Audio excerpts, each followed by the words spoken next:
Good afternoon again. And at this time, we are going to enter the world of gardening. You're going to learn about how to stage your project. You're going to learn about what it means, what gardening means, right? Sometimes we just think gardening is just putting something into the dirt and just watching something grow. But apparently it's a little bit more to that. Okay. And then y'all have also been taking pictures yourselves of some gardens. So feel free to share or talk about that. And hopefully you've had the opportunity to speak to someone who also owns, I would say, a local food store or a garden of their own. And you kind of found out how do they, or if they do, help their community. So at this time, we welcome our gardening instructor. Good afternoon. Good afternoon, Brother Hannah. How are you today? I am doing well, and I think our students are doing well as well. Absolutely. Thank you for that wonderful transition. How's everybody doing today? Are you guys on mute? Okay. I'm doing great. Awesome. Okay. I know that when we did the introductions, the last time that you guys saw me, there was a small assignment where I wanted you guys to take pictures of some leaves or some plants and go out and introduce yourself and speak in the community to either a grocery store manager or someone that works in the retail side where they sell to consumers or customers or homeowners or just regular people, how they actually go about getting their produce and what they do to help back with the community. So what I wanted to do is give everybody an opportunity to either post your pictures or share what it is. So we can start by raising hands. And I wanted to see, did anybody actually get a chance to take the pictures? And let's start there.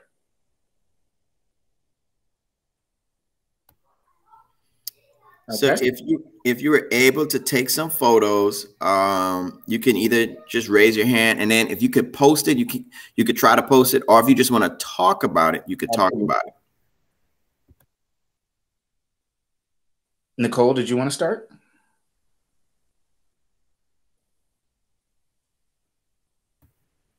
Did anybody get a chance to take photos? Yes, no? Did you guys get a chance to go out and talk to somebody at a grocery store?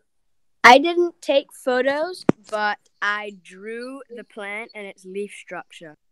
Can you talk to us about what you drew? And well, first I want to know, where did you find the plant?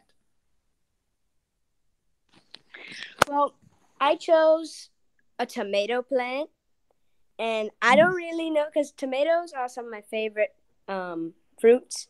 So I don't really know anyone who has a tomato plant. So I looked up a picture of one online, and I found its leaf structure with like a big kind of branch of leaves and the plant itself. And I just copied those down on a piece of paper.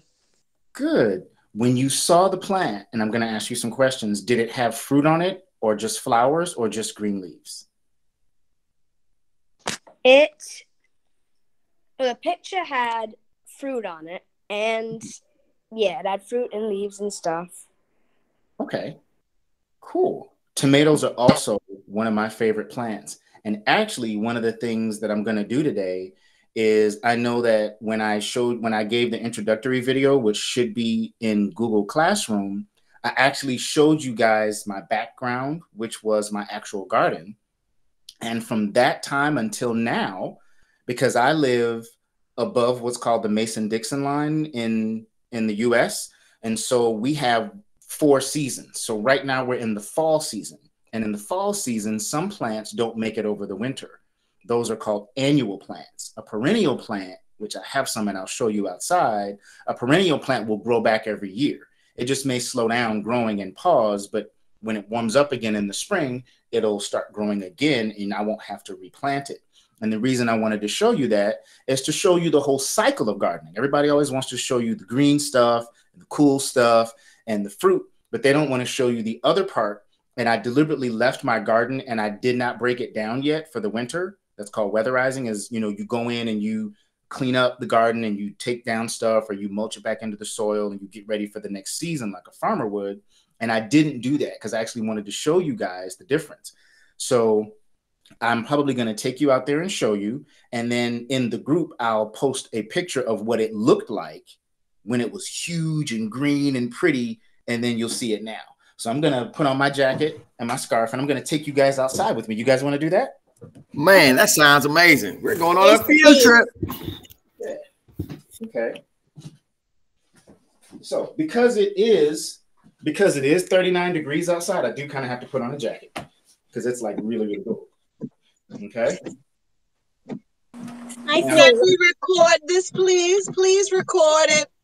Yes. This is being recorded. It's being recorded. Thank you. Good job. All right. Okay. I'm going to take you guys with me, and we are going to go outside. At all. Okay. Now, I'm going to turn my camera around so you guys can see the garden, and I have a working garden. So I'm just going to kind of quickly go over the plants and which ones are dying and which ones aren't. This straw-like grass right here is called lemongrass. Lemongrass is I planted lemongrass to keep insects away. So mosquitoes and flies are not really liking the smell of the lemongrass. So I put them here on the patio to keep it away. So when I'm enjoying the patio, I can do that. This plant right here is what's called a perennial. It grows back every year. This is called sage, and it's called a variegated sage. So it's not fully green. It has this white piece around the outside. But as you can see, the difference between this dying grass plant here, how it's brown, and this one is still green, is this is called a perennial plant. Can everybody say perennial? Perennial. Perennial. And I have its sister right here. So there's two of them. There's one here and one here. And I know you guys are probably familiar with a basil plant. This is what a basil plant looks like when it's finished harvesting. And I'm going to get up really close so you can see these little pods right here. Those are the actual seeds. Yes, yes. So I'm going to harvest these seeds and replant them for next year. Okay. So I'm going to go over here to show you another perennial that I have, which is rosemary. Are you guys familiar with spaghetti? Rosemary goes in spaghetti in Italian. And this is the first year for this plant. It's about 12 or 18 inches tall, about 1.5 feet. And it's a sizable plant. You can see how big this is sitting up. And this is a pretty big pot. Okay, so it's all through the middle. And it smells really, really good. This one over here next to it that is starting to die back is an annual. This is called tarragon. A lot of people are not familiar with this herb. It is very good on meats and fish and chicken and lamb. Tarragon is a very, very, very beautiful plant. Okay. And in case you didn't know, these are my strawberry plants. Okay. You see the strawberry in there? Yeah. The strawberry flowers, and you can see the leaves are yellowing because this is the fall time, so they're dying back. But this plant, actually, I started it this year, and I'm going to show you how fast it grew. This is the whole long arm of the strawberry plant, went all the way around and trailed down the outside. That's how long that strawberry plant is. Okay, and here's another one. Here is another strawberry plant, and you can see the strawberries like the cooler weather. Okay, so they're still a little green. And here's another strawberry plant here with some flowers. Okay, see the white flowers right there on the end, and another one right there. Okay, and you can see now this strawberry plant, you can see it's dying from the bottom because it's getting cold, but the top is still green where the dirt is attached, and that's quite normal. Okay.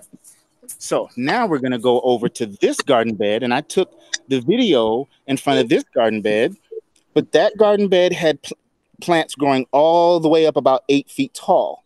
It was all green. We remember that because when you did the introduction, I want to say those were at least 8 to 9 feet, and it was fully green. Yes, and I deliberately left, like this is a pepper plant. I left the pods on there so that but the pepper pods got caught in the frost. Okay, so you see these pods. These are the actual pepper pods, and they're really smushy and they're not very crisp. But they got caught in the frost. They cannot handle cold weather. Now look right next to it. This is a collard green plant, and it is very happy. It's happy. Yes. It's Now, why is that? Well, collard plants can make it through the winter. They are a perennial, so it doesn't die back. It will literally continue to grow over the winter. It can have ice and snow on it and still stay firm. And in the spring, you can still harvest and eat it. And then it'll do what's called bolt. It'll send up a long shoot up the middle, and then it'll make yellow flowers. And then you can harvest the flowers after they make the seed pods, and you can make more seeds. Okay. So I have a question, and I think would benefit our group. Yes. Does all perennial plants withstand cold weather? All perennial plants do not withstand cold weather, but cabbage, kale, collards and Brussels sprouts can withstand zone 4 and 5, which is the zone I'm in. They can handle a cold winter where it gets freezing. All perennials can't do that, but this one can. And I'm going to show you another one. This is my lemon thyme plant. So these beautiful tendrils right here, each of those leaves is a thyme piece of seasoning. Thyme works well in food. It's also very healthy for you. And this is year 2. So when I put it in, it was maybe about that big. And I want to back up so you can see how big it is on the ground now after year 2. So it made it through the winter last year, and it got this.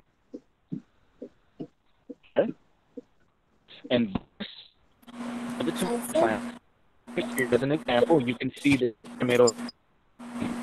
Even that. You can see branches frozen from the frost. Okay. Does anyone here know what chlorophyll is? Yeah, I learned that in science in school. Okay, can you tell us what chlorophyll does? It absorbs sunlight to help plants make their own food. Yes, it does. That's awesome. That was the perfect answer. It absorbs the actual solar radiation, and it transfers the radiation into energy, and the plant takes the energy plus the nutrients from the soil and the water, and then it feeds itself. Now, the leaf of a plant, like of this perennial, the reason that the leaves look so bad is because they lost their plant cell wall. The difference between animals and plants is we have a cell, but they have another, like a cardboard around their cell that keeps the stiff shape of the plant. When it freezes, the cell wall breaks, and then the plant wilts. So that's what caused this, is the freezing weather caused the cell wall to break, and then the plant wilted and passed away.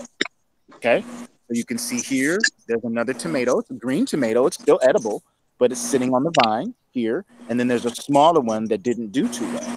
Okay. Now I'm going to go over and show you, this is my blueberry plant. This is my blueberry bush. This is year 1 or year 2, and it's growing really slow, but they grow slow.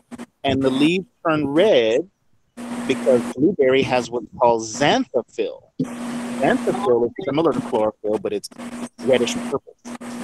Okay.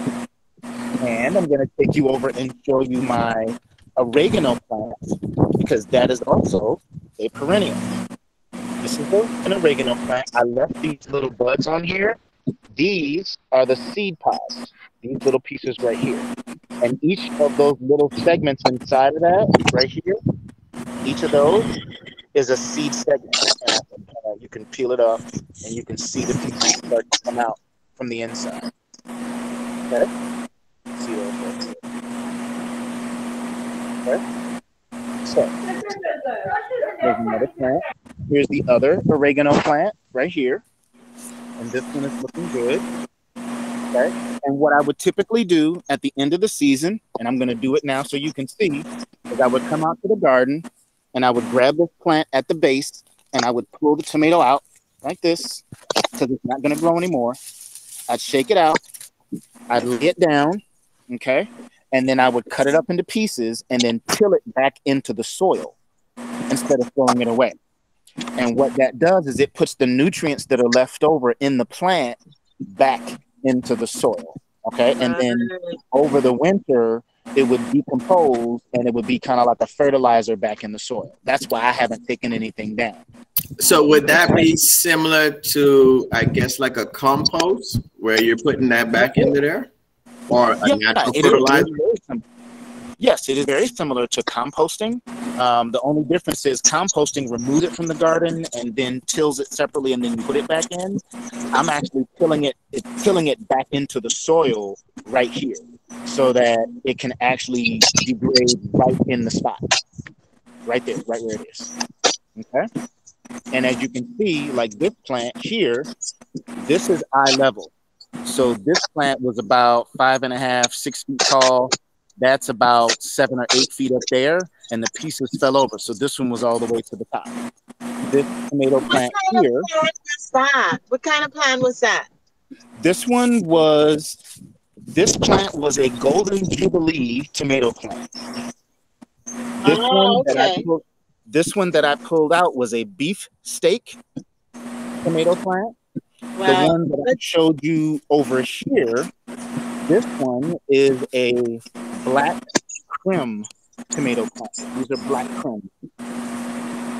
And this one over here is a big boy tomato plant. This one right here, this is a big boy tomato plant. Right. And over here, these are the cherry tomato varieties. So these are called sun sugars. Here, the little orange one right there, that's the sun sugar. That's the sun sugar here, like that. That's a sun sugar. And these are super sweet 100. And these are sitting up. These actually got about 9 feet tall. And I left it there because I wanted you guys to see the weight of the tomatoes actually pulled the trellis down. Over here, you can see where the weight of the tomatoes pulled it down because it was sitting up so high, and it went over 8, 9 feet, and then it hung out another 2, 3 feet, and then fell down the other side. So I'll take all this down. I'll break this down. I'll take all the Velcro strips off. I'll take the pieces down. Then I'll take them in the soil, and I'll grind them up, and I'll put them in. If you can see this plant here, that's another thyme plant on the ground right there. Here's another thyme plant right here, another big one. Another small one right here, okay? And throughout the garden, I also have mint. I have spearmint and peppermint. So this one is a spearmint, and you see the edges are kind of smooth, and the shape is really straightforward, okay? You can see that. And then I'm going to show you a peppermint over on this side, where the edges are a little more rough. See, it kind of has teeth on the edges, and that's a different type of peppermint.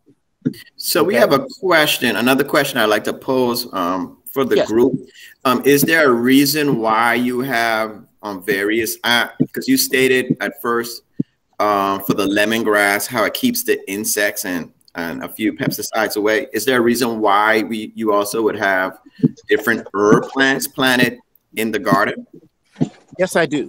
The ground cover, like for instance, the tomatoes, and I'm going to show you again, at the bottom of the tomatoes, there's really nothing around them. You know, I try to keep the base clear, but I also realized that in this particular garden, when I didn't have ground cover, the sun would cook the dirt and dry the plant out. So I needed things to cover the ground. So the mint covers the ground, the lemon thyme covers the ground, the oregano covers the ground. You can use things like straw. You can use mulch. I think that straw is good. Hay is good. You want to use something that's doesn't have any type of coloring in it. And you use that to kind of shield the ground from the sun. And it also keeps rain. When rain drops down and hits the dirt, the rain will sometimes splash the dirt up on the plant and it may put disease on the leaves. So that barrier of mulch kind of also helps keep disease off of the plant as well. Amazing. Wow. Thank you. Mm-hmm. Okay. Another student said you have a lot of plants. Yes, I do. I had 16 tomato plants and 48 pepper plants this year.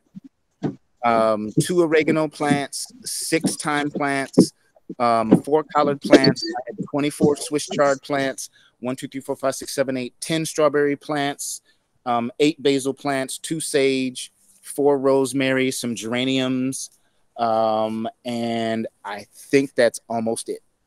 Yeah, and I have in that collection. There was a question. Do you have any fever grass?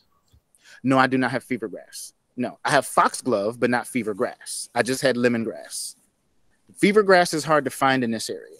The nurseries really have a hard time keeping that. I'd have to special order that. Yeah. So now if I pan out, you guys can see the garden here. Okay. It's the wind chime.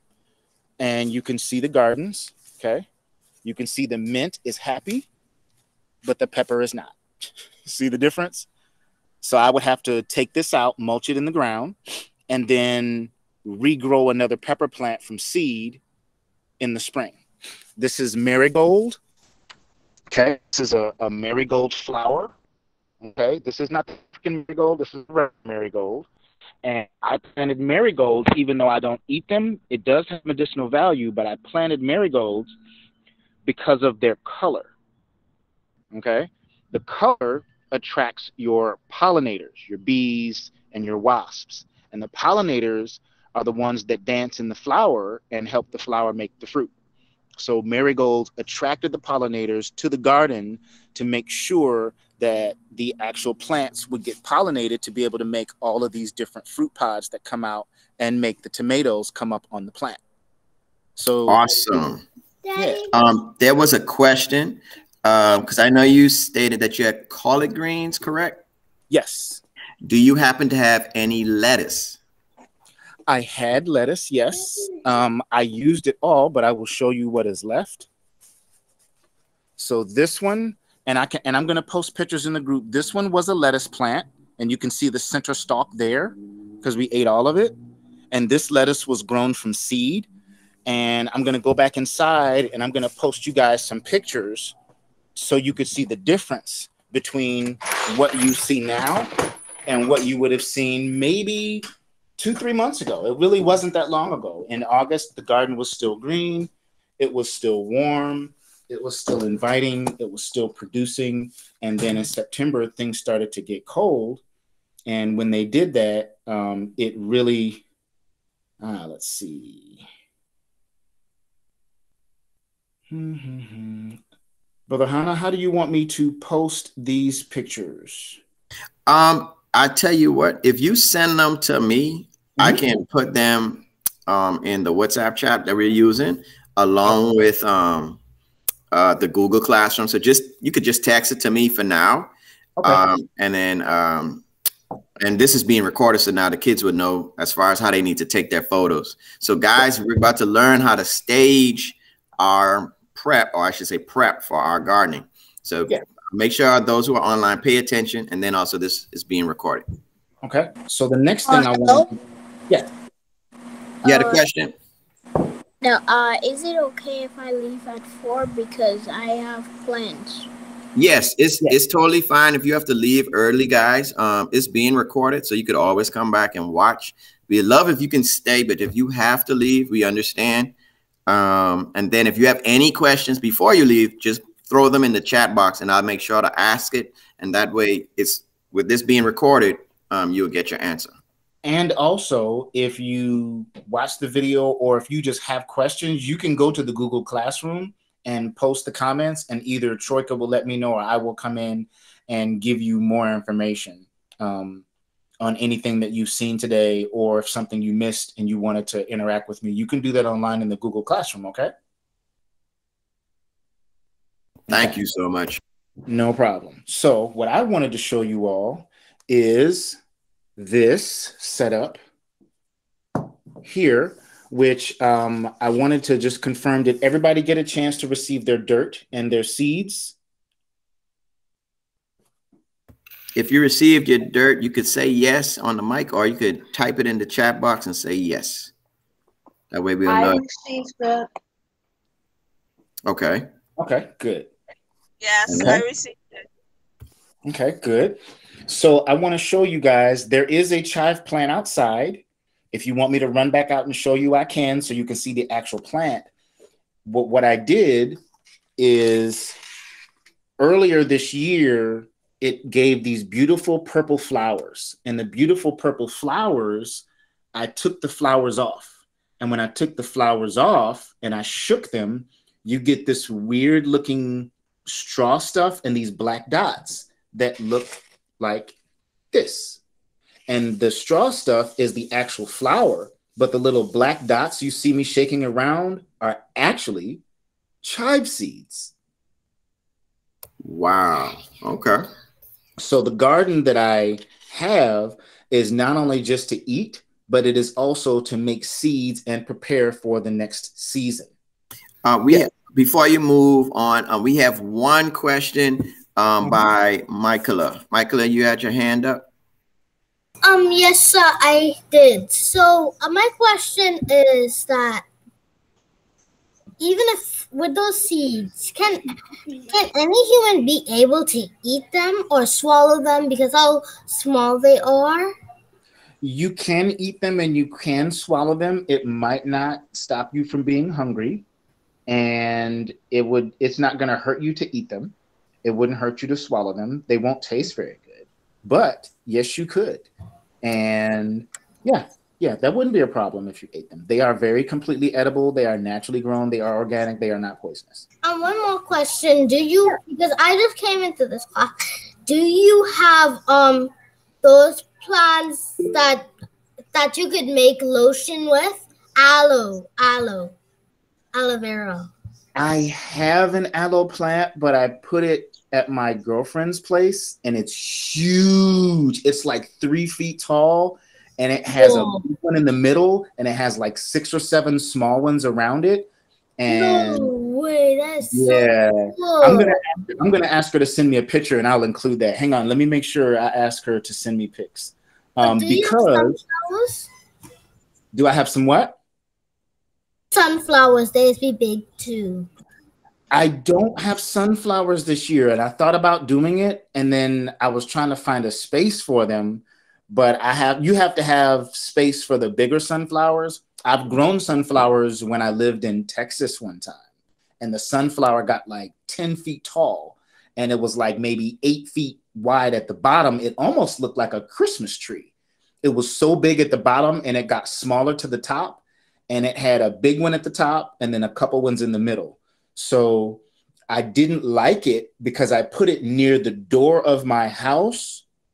And at the time, my children and my wife at the time, they are all allergic to bee stings.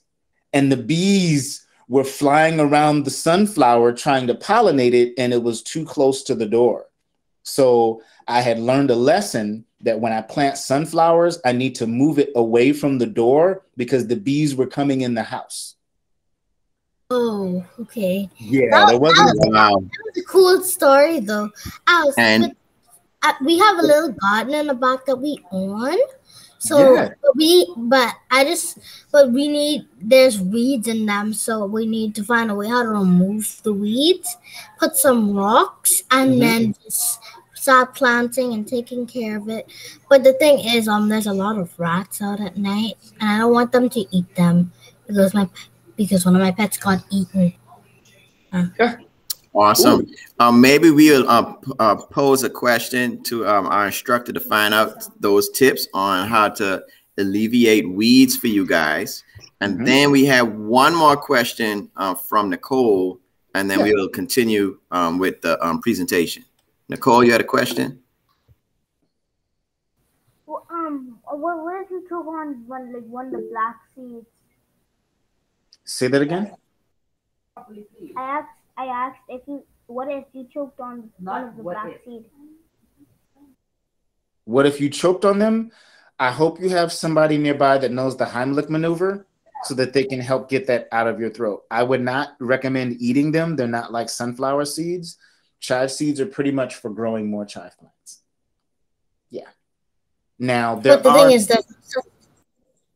as a matter of fact, I'll show you. I'll take you guys upstairs to my office because I do have a seed that people do eat that I grew in the garden, and that's dill. I took the dill down because the dill plant really doesn't like cold weather at all. Your mom uses dill. Okay. I heard about those things before. Yeah, dill doesn't like cold weather at all. And I'm going to show you here. This is my staging area. So this is the top of a dill plant. Okay. And that's the flower. Okay. And each of those little seeds that you see are the ones that when you go to the store, if you go to the seasoning aisle and they have a container of dill seeds, this is what it looks like on the flower. And it gives these beautiful yellow flowers. And each one of the flowers turns into a seed when the bees and the wasps pollinate it.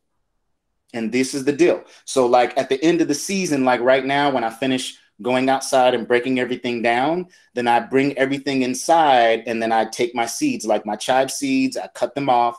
I'm going to process the chive seeds and prepare those for next year. Okay. These are actually collard green seeds. These are not green beans. These are collard green seeds. And I'll show you some right here. So if you take one of these open like this, okay, and you see that, if you open it up, and you see these little seeds come out, those little seeds right there, those are collard green seeds from ones that I grew last year, and I saved some of the seeds to grow again this year. Okay, so I can start those. All right, and you can see here, this is thyme that I harvested earlier in the season, and I'm letting it dry. This is oregano that I dried earlier from the season as well. Okay. And this is the sage that you saw outside at the beginning. This is the dried sage. And I'm going to use this to cook and eat. Okay. And I can show you these collard green seed pods here. Do you guys want to see what it looks like on the plant? Yes, if you can, if that would be okay. I sure can. I have some right here. Like I cut these off, but I didn't process them. This is what it looks like in the spring when the collard green sends up a long stalk, and then makes flowers. Then the flowers make these seed pods, and each of these seed pods has collard green seeds in them. And so this one I cut from one of the other gardens that I manage, and I brought it back home to show you guys, like this is just a bunch of collard green seed pods that each one of these seeds can grow a whole nother collard plant. So there's about 10,000 seeds in this batch right here. Wow. And that sounds like a great Thanksgiving for next year. So if we were to plant those seeds or try to harvest it, I guess this year, would they be ready for the following year? This plant, I got seeds from and started from the year before. So I bought seeds the year before, then took the seeds and started the little seedling process. Like I sent you guys chive seeds and dirt. I started that about 2 to 3 weeks before Mother's Day. They sprouted. I babied them. I took them outside. I brought them back inside, in the evening so they didn't get too cold. And I weatherized them and got them ready to be outside. Then when they got bigger, I left them outside overnight. I took care of them. And then when they got about 3 or 4 inches tall and they got the first set of leaves out of the way and they started making their true leaves, then I put them in the other gardens. And then I did that at the beginning of last year. And then in the middle of the season, they bolted because I planted them early because I did that on purpose. And then these came out and I cut these off, let the plant keep growing and producing more leaves, and then set these aside so I can have more seeds than I did last year. So I have more seeds now than what I bought 2 years ago. Okay. That is amazing. That's amazing. Yes. So you have like a plant farm. Yes, I do. And this is thyme. I took this one out for a customer and they never came and picked it up. They wanted a thyme with the roots on the bottom so that they could replant it because it comes back every year, and then they never came and got it. But that's okay. I have plenty outside and it grows back every year. But underneath it, you see a whole bunch of seed leaves that I took off of the plant one by one. And I took my time preparing and harvesting the thyme leaves because I can cook with it. And here's one that I pulled off about 2 weeks ago. This is an oregano plant. And those little brown stalks I showed you, these are the green version of them here. So these little round things are actually flowers from the oregano plant, and you can eat those just like the leaves. So I'm letting this dry. Oregano.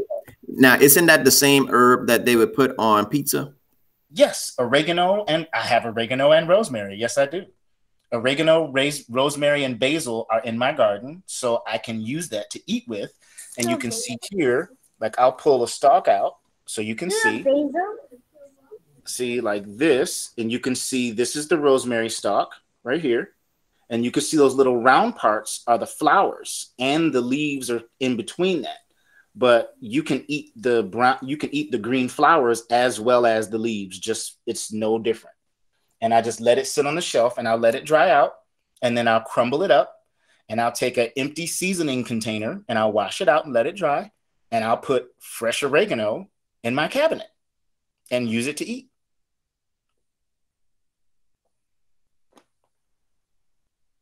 Somebody, hold on, let me read the chat. They said that's so cool. But any animals in the zoo, and do you have the spinach?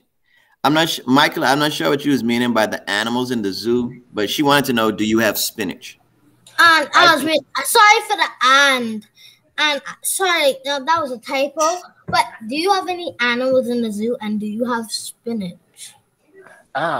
Well, I did not have spinach, but my girlfriend has a garden just as big as mine. She had spinach and she had okra, and her okra plant was 9 feet tall. And they know about okra because we use okra in our stews and rice. I love okra. It tastes so good. Okra is so good. She had an okra plant. She had a tomato plant that was 10 feet tall. It was huge. And she also had nasturtium, which is a small ground cover plant that is, it's a medicinal herb. It has beautiful orange flowers. I'll ask her to send me some pictures and send you that too. And she's going to harvest the leaves, and she harvests the flowers, and she's going to harvest the seed pods so we can grow that next year too. Wow, that is y'all awesome. Don't even have to buy vegetables anymore because you literally have a vegetable farm. So it's like you got all the range of vegetables and you get it for free. Yes. Look at there. And now he's going to show us how we can learn some of these skills so that we can do it ourselves. And it sounds like some of you already are doing it. So, Mr. Nasir, I want to say Instructor Nasir, if you can, walk us through the staging process of the seed packets that we have. Absolutely. I'm going to head back downstairs, okay, and get back set up. Okay, so here is a plate, and on this plate, you will see the small seeds, okay, the little black pieces, okay? And any one of these seeds, you can kind of move them around, okay? And I should have put at least 4 or 5 seeds in each one. Some of them probably got to 10. I had my son, who is 13. He's an 8th grader. I had him help me because he also helps me with my garden. And I found out from a good friend of mine that farming was a part of global history as well as American history. And when you if you ever create a vegetable farm in America, make sure that you talk to who is setting up your business, because you can hire family members even if they're under 18. So I have my son on my payroll. He's an employee.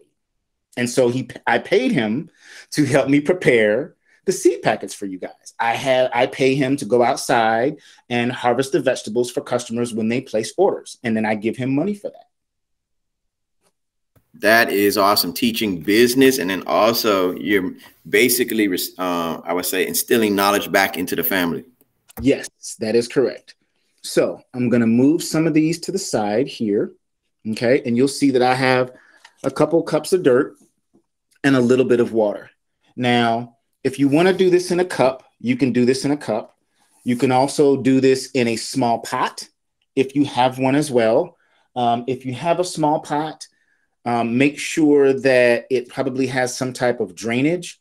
And if you want to move beyond just the sprouting of the seed to maintain the plant, then I would say take the cup and maybe use a knife, okay, with your parents' supervision. Okay. And I would say poke a couple holes, 1 or 2, very, very small, not big holes, very, very small holes, like 2 or 3 or 4 holes in the bottom, and put it in a small saucer or bowl. And then that way you don't pour water over the top. You don't want to pour water over the top. You want to let the water come up from the bottom. Okay. And what that does is if you pour it over from the top, when the seed starts to grow, the water from the top will shake it around sometimes, or it'll flip it over. And if you put the water at the bottom and let the water come up by osmosis, when the seed sprouts, it makes the roots search for the water by going down. Okay. So you could even get a plate like this, but I would get one that is not a paper plate. I would get one that is a styrofoam plate or a plastic plate, and just put water in the plate and then poke the holes in the bottom and set it in the bottom. And then every time it gets dry, you just put a little water in the plate and let the dirt pull the water in. Okay. That's how you can maintain it if you just want to do it past sprouting. But what we will do is you should have your dirt. You want to move this up. Okay. You want to tap the dirt, make sure you don't have any empty spaces. Okay. Like that. You want to make sure it's nice and settled. You don't want to push it or pack it down. You want it to loosely fall into shape. Okay. And then once you get it even, see how the dirt started up here? See the difference in those two? You want to tap, yes. Yeah, you want to tap it and you want to let it settle down. Make sure all the air comes out. Okay. And then what you want to do is, I do this to keep it from blowing around. You just want to pour a little bit of water on top. And you'll notice that what it'll do is the dirt will sink a little bit. Did you see how you can see it here, how that the dirt it did when you was pouring the water, and then we could also see from the, I guess, the ring line, the water kind of suppressed it down. And that's why I do this first. I do that first because if you put the seed in there and then you add the water, it'll wash the seed around and you won't know where it is. Okay. So what I do is I take my finger and I look at the seeds. I put them on a plate where I can see them. Okay. And I separate them, and I'll take one seed, and all you do is you just put your finger on it and it'll pick it up. Okay. That's all you do is just put your finger on there and just pick it up like that. Okay. Or if you need to, you can pick it with your fingernails, or you can use tweezers. Okay. Let's see if you can see that. There you go. See it? Yep. Yes, sir. You take that. You take your cup, okay, and you can put 1 or 2 in 1 cup. So I'm going to put it there. I'll let that fall down. I'm going to grab another one and put another one on the other side, and I'm going to space them out a little bit. And the reason why I want to space them out and not drop them both on top of each other is if they grow separate and you decide to move them to a bigger container, you don't want them right next to each other, because their roots will get entangled like this. And it'll be hard for either one of them to grow because they don't have space. It's like when if you have a brother or sister and you have to share a room, and then you have a room by yourself, and then you have to share a room again, you need more space. So as they grow, you want to make sure that their roots are separated in the cup. And then if you want to transplant this to a larger one, you can literally kind of cut the cup down on both sides and then let it fall open, and then try to keep the dirt together, and then just transfer it into another pot with dirt in it. And then that way they're already separated. Okay? Real quick, I like how you told us how to transport. I guess I'm giving us the process of transporting it, because I was going to just say, okay, let's just pull it right out or empty the cup out. But cutting the sides and then allowing the dirt to fall out. Yes. Thank you for that. I would say that that illustration. Yeah. A question is, you stated only put 2 seeds, because those seeds are so small, but you only want us to put 2 seeds in 1 cup. Why is that? Okay, I'll show you why. Matter of fact, I'm gonna put my jacket on. I'm gonna show you the chive plants that I have outside are 2 years old, but I started my chive plants from seed, and I started them in a gallon jug. And when I started them in the gallon jug, I took a gallon jug and I just cut across the big part, and I left the handle, but I when I cut it across the big part, I just opened it up like a can. I put dirt in it, and I put the seeds and spread them out, right? And then I closed it back up and taped it up, put the cap on it, and I set it outside in the sun. And then the sun warmed the gallon drug. It kept the temperature even. And then when the seeds started to sprout, I opened up the cap and I looked inside and I was like, I have baby chives in here. And then I closed it and I let them grow a little bit. And then when they got big enough, I took the cap off, I peeled it off, I cut the top open, I cut the sides and pulled the sides down and folded it open. And then I could grab each one by one and then put them in the garden. That's why. And then this way, you're planting them separate and you don't put them right on top of each other. If you decide to put them outside in a planter for the spring, or if you decide to put them in a garden, if you're in a warmer climate, you won't have a lot of problems when it comes to, oh, I have 2 plants, I'm trying to save them, because you'll have to keep them together. Because if you rip apart the roots, they're so gentle and they're so little that you rip apart the roots, the plant, both of them may die. And then you just kind of wasted your process. So I'm going to run outside right quick and I'm going to show you my chive plants. And the chives are also a perennial. So my chives grow back every year. And this is year 2. I started these from seed. So I'm going to set this here. You see these chives right here sticking up? They look like onions. And I'm going to lift it up so you can see down at the bottom here. I'm going to move some of the other plants out of the way. Okay. And see how big that is at the bottom. That is a chive plant, that whole big thing. So I'm going to show you here. See how big that is down there? That's yes. And I'm going to pull one out. I'm just going to pull a piece of it out here so you guys can see. Okay. And these are chives. It's just like what you would buy at the grocery store, are called green onions that are long like that. And this is a chive. You just rinse it off and cut it up and put it on a potato with some sour cream, or you put it inside of some seasoning. This is just a regular chive. Okay. And there's one here on this side, and there's another one on this side here. Here's another chive plant. And see how it sticks up and then the outside comes down? Yeah, that's just how it naturally grows. And these little brown pieces in the middle are stalks, cut flowers from. And so I'll see you guys of what they are beautiful. Look, circle with, and then it turns brown and dry, and then you rub, and you get the seeds that I put on the plate. That's literally how you get chive seeds. You just wait for it to bloom. You wait for it to flower.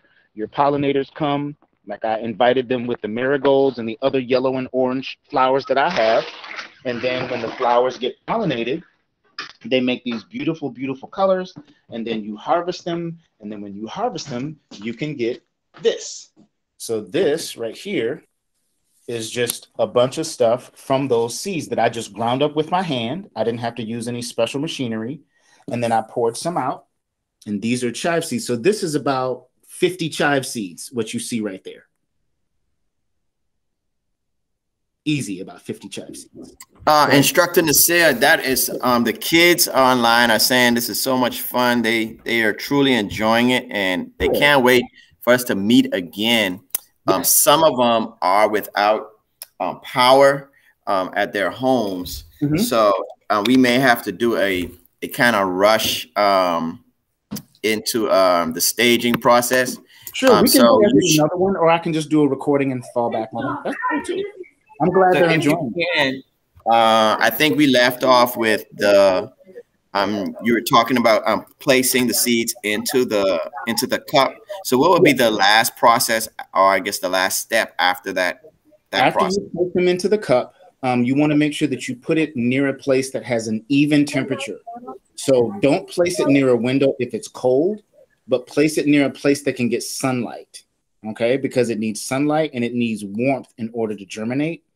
And then make sure that the dirt doesn't get completely dry, but you don't want to flood it. You don't want to keep it super, super wet, but you want to keep it moist. One of the things you can do is you could take a small piece of paper towel or a napkin and cut it to the shape of the cup and put it over top of the dirt, and then pour your water, just a couple drops every day, on the actual paper towel or napkin, and it will keep the water from drying out, and it keeps the moisture consistent for your seed to actually sprout.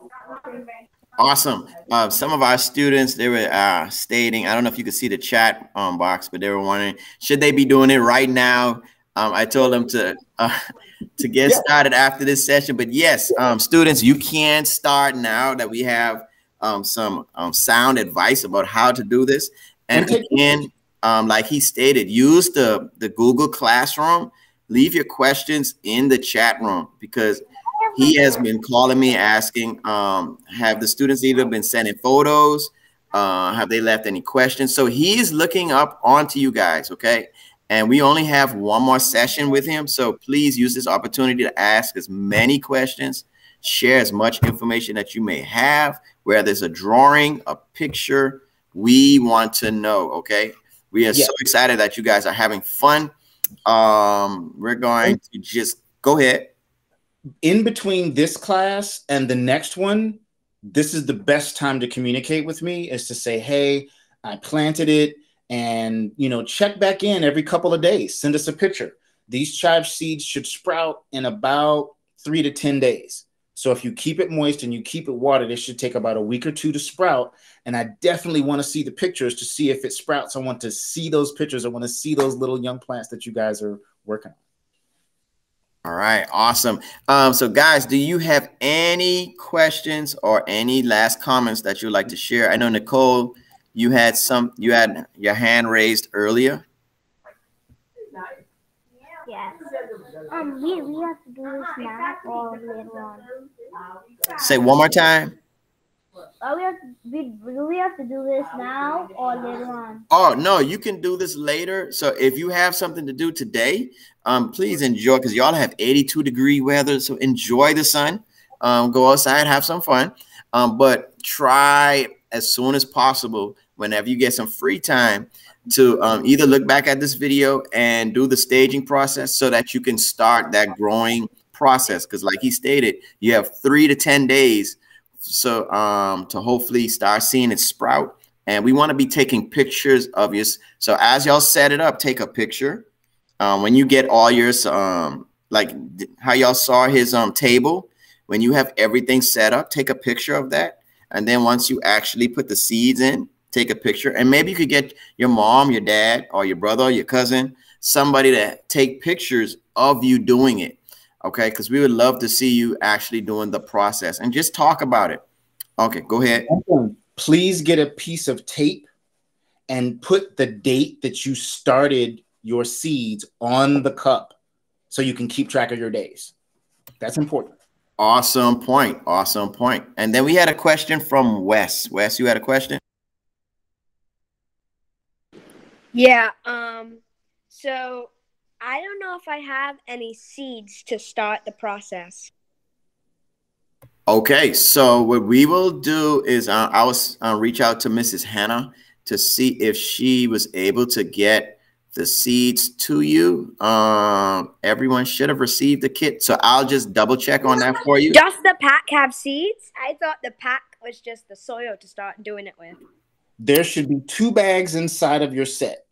There should be one Ziploc bag, which is a fuller size that has dirt, and there should be another one that is rolled, because I rolled the dirt one, but on the inside of the roll, when you open up, there's another bag. There's a smaller snack bag that has the seeds in it. So if you got it, there should be 2 bags, okay. One with dirt and one with seeds. Awesome. Okay, so everyone, double check your kits. Make sure, don't throw nothing away. So if you have the dirt, that means you also have the seeds somewhere in that bag, okay? So do not throw it away. If you do, we may have some extra with Mrs. Hannah. I'm not too sure. Don't quote me on that. But please double check your kits before you throw away anything. In fact, don't throw away nothing. Just keep it until we're officially done. Do we have any more questions before we adjourn? You could either put it in the chat room or you could feel free to speak.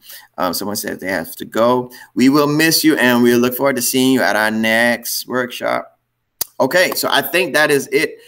Instructor Nasir, we thank you so much. I think we learned a lot today about different herbs, especially the, let me see if I can say it right, the perennial, yes. Perennial plants. And then you gave us another one. I think it was annual. Yes, annual plants. So we learned about those two types of plants. He shared us about the reason why he has different herbs planted in the garden.